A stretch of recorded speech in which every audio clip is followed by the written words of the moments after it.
Hello friends, welcome to MBC tuition classes. कैसे हैं आप सभी। आज हम आपको पढ़ाने जा रहे हैं आपकी क्लास 10th की एनसीईआरटी चैप्टर 4, जिसकी एक्सरसाइज आपकी 4.1 चल रही थी। और मैंने इसके पिछली क्लास में आपको पार्ट 1 में एक क्वेश्चन फर्स्ट करवा दी थी, जिसके 8 क्वेश्चन थे। अब हम चल रहे हैं इसके क्वेश्चन सेकंड की तरफ, जिसका आपको फर्स्ट पार्ट करवाने वाले हैं। ठीक है, तो फर्स्ट पार्ट कह रहा है आपका the area of a rectangular plot is 528 metre square.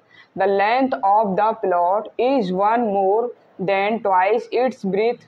We need to find the length and breadth of the plot. देखिए, क्वेश्चन तो ये कह रहा है आपका, मतलब सेकंड क्वेश्चन का फर्स्ट पार्ट। लेकिन मैंने आपको जो आपका मेन क्वेश्चन है वो तो पढ़ के बताया नहीं, पहले मैं उसको बता दूं। इसमें कह रहा है represent the following situation in the form of quadratic equation.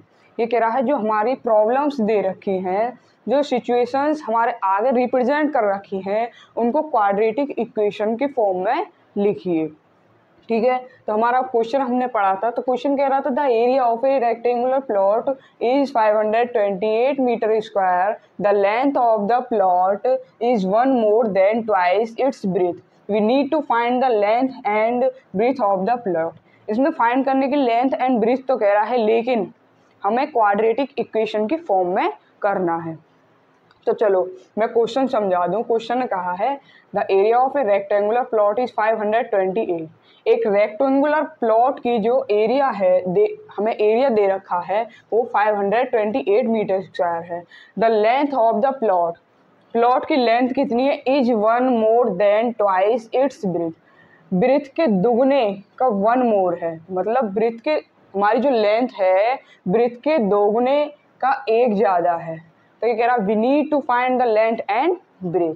तो हम क्या करेंगे, पहले लेट करते हैं, लेट ब्रेथ ऑफ प्लॉट। हमारी जो प्लॉट की ब्रेथ है उसको हमने x मान लिया। अब हमें निकालनी है यहाँ से लेंथ ऑफ प्लॉट। हमारे प्लॉट की जो लेंथ है वो क्या निकलेगी। देखिए, क्वेश्चन ने कहा the length of the plot की जो लेंथ है इज 1 मोर देन, किससे ज्यादा है, ट्वाइस इट्स ब्रेथ। ब्रेथ के दोगुना, हमारी ब्रेथ है इसके दोगुने, 1 मोर देन इसके दोगुने का 1 ज्यादा है। ये हमारी निकल के आ चुकी है लेंथ। और आगे देखिए, फिर कहा we need to find the length and breadth पूछ ही रहा है। अब इन दोनों का सबसे पहले हमें ये बताइए, आपके रेक्टेंगुलर प्लॉट का जो एरिया है वो क्या होगा। तो एरिया क्या होगा, हमारा एरिया क्या होता है, area is equal to breadth into length. Area का फॉर्मूला क्या होता है, ब्रेथ इनटू लेंथ। अब देखिए, एरिया हमें कितना दे रखा है, इसमें प्लॉट का जो एरिया है, रेक्टेंगुलर प्लॉट का एरिया हमें दे रखा है 528 इज इक्वल टू ब्रेथ हमारा क्या माना हमने, x है हमारा, इनटू, और प्लॉट का जो लेंथ है वो कितना है, 2x प्लस 1। यहां से हमारी इक्वेशन बन के आ जाएगी क्वाड्रेटिक इक्वेशन। देखिए अब क्या बचा है, 528 इज इक्वल टू एक्स की मल्टीप्लाई 2x प्लस 1 में करेंगे तो क्या आएगा, पहले x की हम 2x में करेंगे तो 2x स्क्वायर, फिर x की मल्टीप्लाई 1 में करेंगे तो प्लस x हो जाएगा। अब हम 528 को राइट साइड में लेके आएंगे तो क्या हो जाएगा, 2x square plus x minus 528 is equal to 0। तो हमारी इक्वेशन क्या बन जाएगी, X square 2x square plus x minus 528 is equal to 0। ये हमारी हो जाती है क्वाड्रेटिक इक्वेशन। तो हम लिख देंगे this is a quadratic equation. ये हमारी एक क्वाड्रेटिक इक्वेशन है। ये हमारे सेकंड क्वेश्चन का फर्स्ट पार्ट यहाँ खत्म हो जाता है। अब हम सेकंड पार्ट करेंगे, पहले आप इसको नोट कर लीजिए।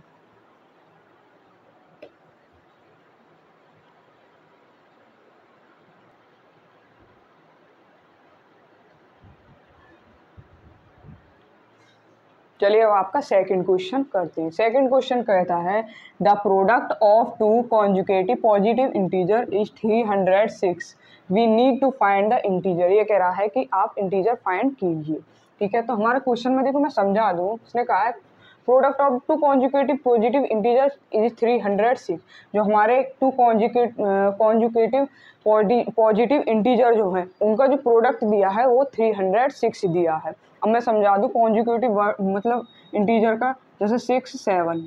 ठीक है, एक्स मान लीजिए मेरा ये है 6, मैंने 6 को x मान लिया। अगर मैं 6 में 1 ऐड कर दूं, मतलब 6 में 1 ऐड कर दूं तो क्या आएगा, 7 ही तो आएगा। यही तो कॉन्जुगेटिव है, कॉन्जुगेटिव पॉजिटिव इंटीजर। अब मैं लेट करूं, मैं आगे समझाऊं। देखो लेट हमारा फर्स्ट पॉजिटिव इंटीजर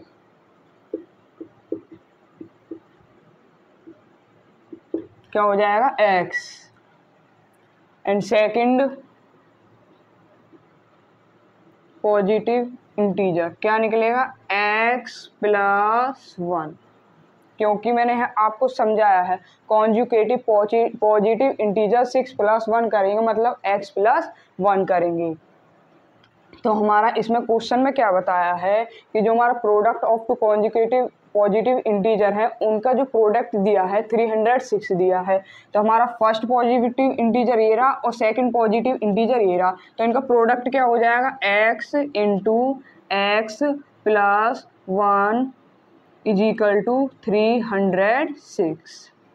अब मैं x की मल्टीप्लाई x + 1 में कर दूं तो क्या आएगा x² + x = 306। अब x² + x 306 को हम अपने लेफ्ट की तरफ लेके आएंगे तो माइनस में हो जाएगा 306 = 0। अब ये हमारी क्वाड्रेटिक इक्वेशन बन के आ चुकी है। क्वाड्रेटिक इक्वेशन की फॉर्म में हमारी सिचुएशन बन के आ चुकी है। यही हमारा सेकंड क्वेश्चन का सेकंड पार्ट खत्म हो जाता है। चलिए अब हम अगला थर्ड पार्ट करेंगे।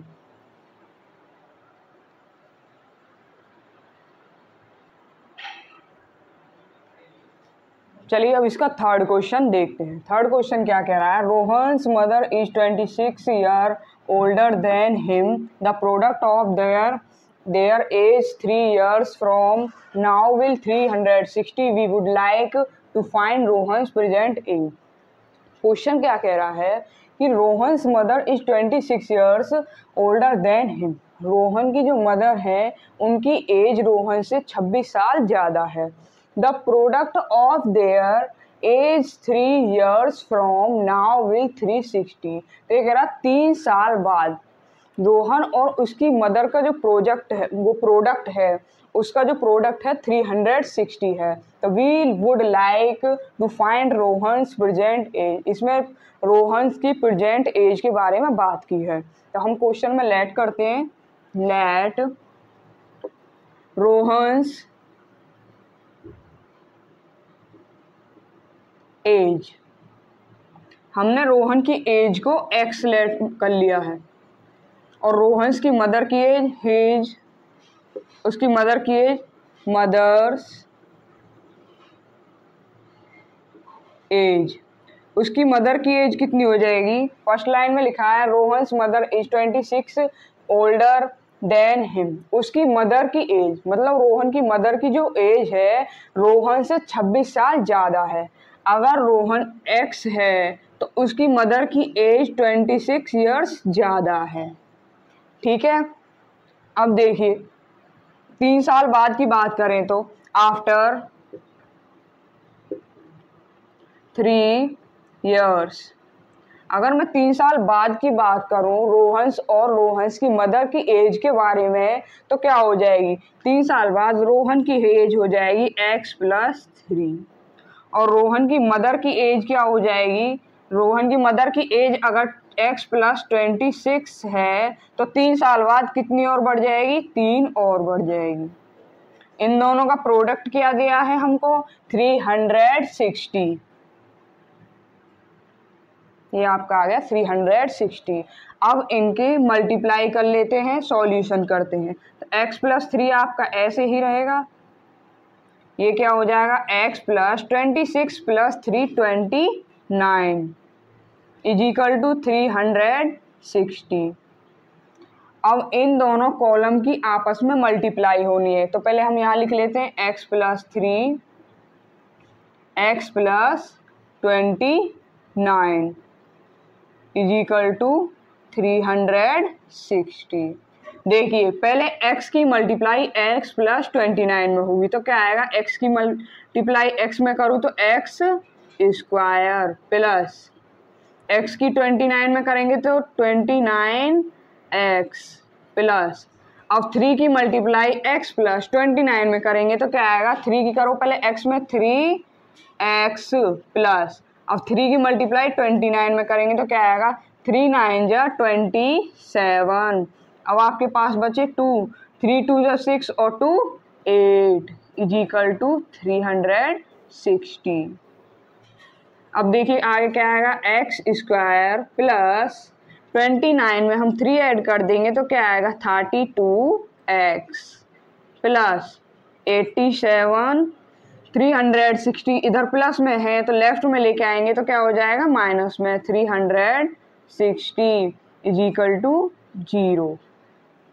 तो क्या आएगा, अब आपकी इक्वेशन क्या बनेगी, x square plus 32x minus, अगर मैं 360 में से 87 माइनस करूं तो कितना आएगा, 10 में से 7 गई 3, 15 में से 8 गए, कितना बचेगा 7, यहाँ बचेगा 2, तो 273। ये आपकी क्वाड्रेटिक इक्वेशन बनके तैयार हो चुकी है। तो चलिए आपका थर्ड क्वेश्चन यहाँ होता है, अगला क्वेश्चन हम अगले पेज पर करेंगे।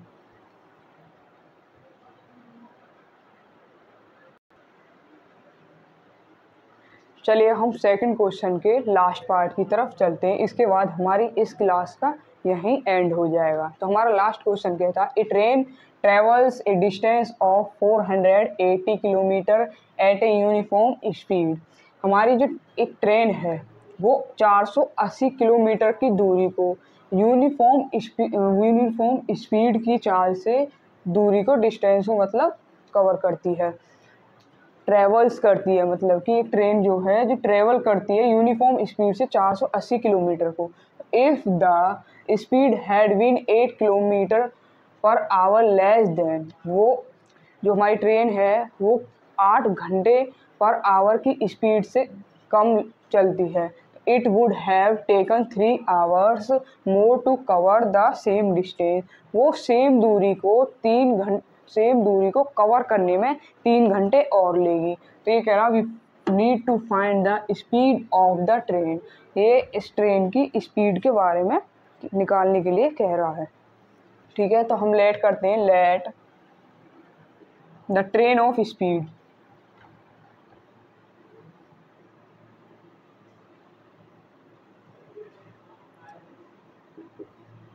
ट्रेन की स्पीड कितनी है हमारी, हमने ट्रेन की स्पीड को मान लिया x। ठीक है, अब इसकी डिस्टेंस निकालेंगे। डिस्टेंस क्या दे रखी है,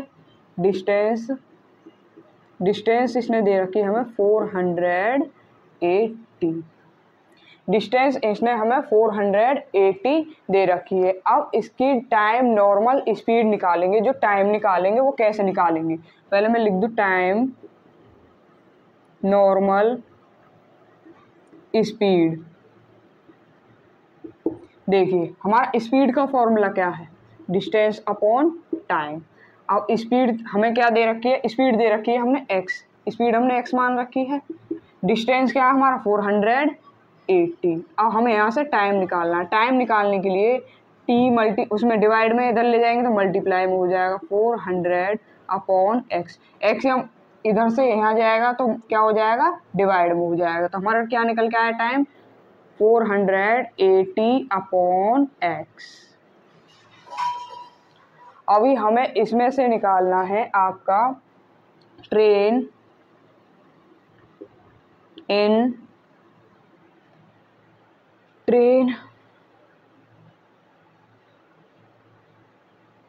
इन नॉर्मल स्पीड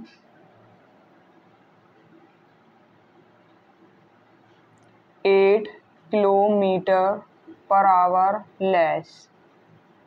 हमारी जो ट्रेन की जो स्पीड थी 8 किलोमीटर पर आवर कम थी, ठीक है, 8 घंटे पर आवर की 8 किलोमीटर पर आवर की लेस से वो चल रही है, ठीक है। तो क्या हो जाएगा 480 अपॉन x माइनस 8, 8 घंटे कम, 8 किलोमीटर पर आवर की स्पीड से वो चल रही है। तो अब हमारे यहाँ से इक्वेशन बनाएंगे, क्या बनेगा देखिए, पहले मैं इसे रफ कर दूँ।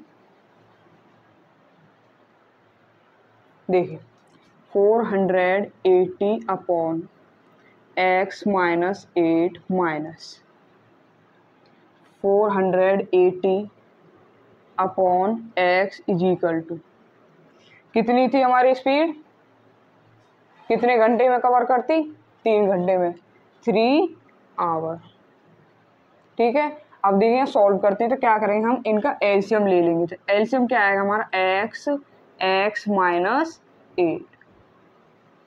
अब देखिए x की मल्टीप्लाई हम इधर कर देंगे, क्रॉस मल्टीप्लाई कर देंगे, हम क्रॉस मल्टीप्लाई करेंगे तो क्या आएगा 480 की मल्टीप्लाई x में करेंगे माइनस, अब 480 की मल्टीप्लाई x माइनस 8 में करेंगे इज इक्वल टू 3। तो यहाँ क्या आएगा 480x माइनस 480x प्लस, यहाँ माइनस माइनस प्लस हो जाएगा। 8 की मल्टीप्लाई 480 में करेंगे तो 8 का 0, 8 8 जा 64 का 4, बच्चे तुम्हारे 6, 8 4 जा 32 और 6 कितने हो गए 38।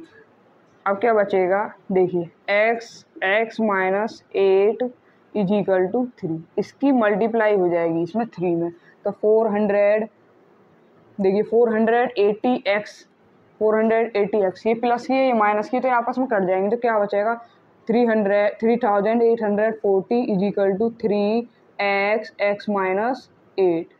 तो क्या आएगा 3840 is equal to 3x minus 3 वो 24x। हमारी इक्वेशन क्या बन जाएगी, ये स्क्वायर हो जाएगा। तो 3x square minus 24x minus 3840 is equal to 0। 3840 इधर आ जाएगा तो ये माइनस में हो जाएगा। ये हमारी क्वाड्रेटिक इक्वेशन बन के तैयार हो चुकी है। आज हमारी क्लास यहीं पर लास्ट होती है। अब हम अगली क्लास में आपको पढ़ाएंगे 4.2, ठीक है, एक्सरसाइज 4.2। आपको हमारी क्लास पसंद आई तो प्लीज़ लाइक कीजिए, शेयर कीजिए और सब्सक्राइब कीजिए, ज़्यादा से ज़्यादा अपने दोस्तों के पास शेयर कीजिए।